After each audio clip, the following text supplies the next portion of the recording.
नमस्कार, आप देख रहे हैं सी न्यूज भारत और मैं हूं आपके साथ प्रिया श्रीवास्तव। वक्त हो गया खास खबर का। खरगोन के ग्राम अघावन में उस वक्त माहौल पूरी तरीके से उत्सव में बदल गया जब कांग्रेस के राष्ट्रीय नेता हेलीकॉप्टर से गांव पहुंचे। ढोल ताशों, नारों और गाड़ियों के काफिले के साथ निकली भव्य रैली ने पूरे इलाके में जोश और श्रद्धा भर दी। दरअसल खरगोन जिले के ग्राम अघावन में उत्साह और श्रद्धा का अनोखा संगम देखने को मिला। मनोज यादव के निवेदन पर भारतीय राष्ट्रीय कांग्रेस कमेटी के राष्ट्रीय नेता सत्यनारायण पटेल हेलीकॉप्टर से गांव पहुंचे। उनके स्वागत में ग्रामीणों ने गाड़ियों के काफिले के साथ मंदिर चौक तक भव्य रैली निकाली। ढोल ताशों की गूंज और जोरदार नारों के बीच पूरे गांव में उत्सव जैसा माहौल बन गया। इस दौरान लोगों में खासा उत्साह देखने को मिला। कार्यक्रम में स्वर्गीय सुभाष यादव की जयंती पर श्रद्धांजलि अर्पित की गई। सत्यनारायण पटेल के साथ अरुण यादव और सचिन यादव सहित कई नेताओं ने पुष्प अर्पित कर उन्हें भावभीनी श्रद्धांजलि दी। इस मौके पर पूर्व विधायक परसराम डंडीर, मनोज भाई, बुदनी से चुनाव लड़ चुके विक्रम दत्ता, दीपू यादव सहित बड़ी संख्या में ग्रामीण मौजूद रहे। इंदौर से आए दीपू यादव ने कहा कि सुभाष यादव ने निमाड़ क्षेत्र के विकास में ऐतिहासिक योगदान दिया है। उनके प्रयासों से ही आज ये क्षेत्र समृद्ध और विकसित नजर आता है।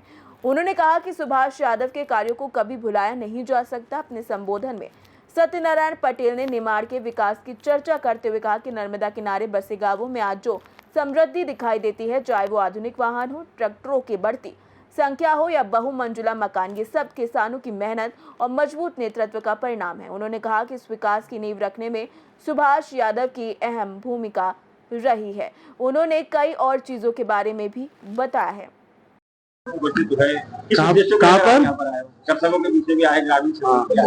असल में क्या है, मैं आदरणीय सुभाष यादव जी की, जो हमारे किसान नेता थे, निमाड़ के गांधी थे, उनके जन्मदिन के अवसर पर हम कसरावत आए और मनोज मेरे साथ पूरा काम देखता है मेरा, तो मैंने कहा गांव भी चलेंगे। तो फिर उस बीच हमने ये निर्णय लिया कि वहाँ के किसानों से भी चर्चा करेंगे, गांव जन से भी चर्चा करेंगे और चर्चा करके परिवार के माहौल में एकत्रित। आज जिस तरीके से कहने में आता है ना, ग्रामीण क्षेत्र को उड़न खटोला कहा जाता है हेलीकॉप्टर को, आप उड़न खटोले से उतर के फिर बैलगाड़ी में आए, ग्रामीण परिवेश की झलक दिखाई आपने। देखो, मैं खुद भी किसान हूँ और किसान का बेटा हूँ।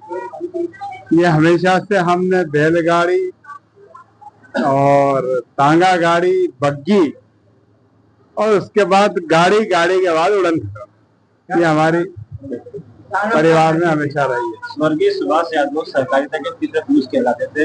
आज सहकारिता की जो हालत है वो सभी जगह तक जाहिर है और किसानों को काफी परेशानियों का सामना भी करना पड़ रहा है। इसको लेकर आपका क्या?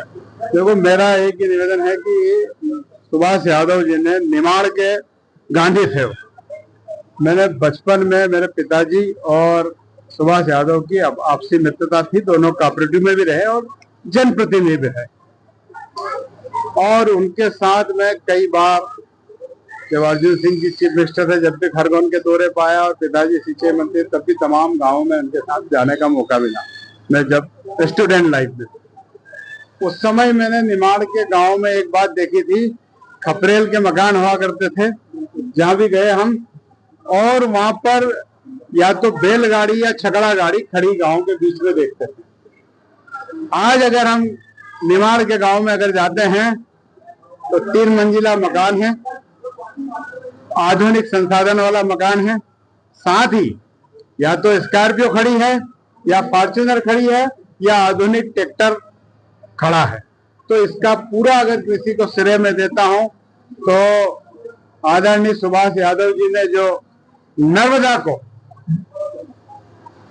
निमाड़ के पठार पर लाकर एक बहुत बड़ी हरित क्रांति लाए, चाहे किसानों के लिए, नौजवानों के लिए, कोऑपरेटिव सेक्टर में और हर सेक्टर में उन्होंने निमाड़ को कुछ दिया है। तो हम सब मिलकर, कांग्रेस के लोग भी और मैं अरुण भाई, सचिन भाई, डंडीर साहब और हम सब मिलकर, जो पूर्व विधायक हमारे यहाँ के रहे डंडीर साहब, चाहे वो हमारे पूर्व विधायक वो यहाँ के वो अपने रवि जोशी जी रहे हों, और जो हम सब कांग्रेस के सभी मिलकर लीडर सुभाष यादव जी का सपने को आगे बढ़ाने का प्रयास करेंगे और उनकी जो सोची विचार जो अधूरे रह गए उसको हम मिलकर आगे बढ़ाएंगे।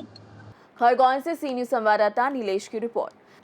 देखा जाए तो निमाड़ की धरती पर सुभाष यादव की याद में उमड़ा जनसैलाब इस बात का संकेत है कि उनका योगदान आज भी लोगों के दिलों में जिंदा है। फिलहाल इस खास खबर में इतना ही। देश दुनिया की बाकी और खबरों के लिए आप बने रहिए सी न्यूज़ भारत के साथ।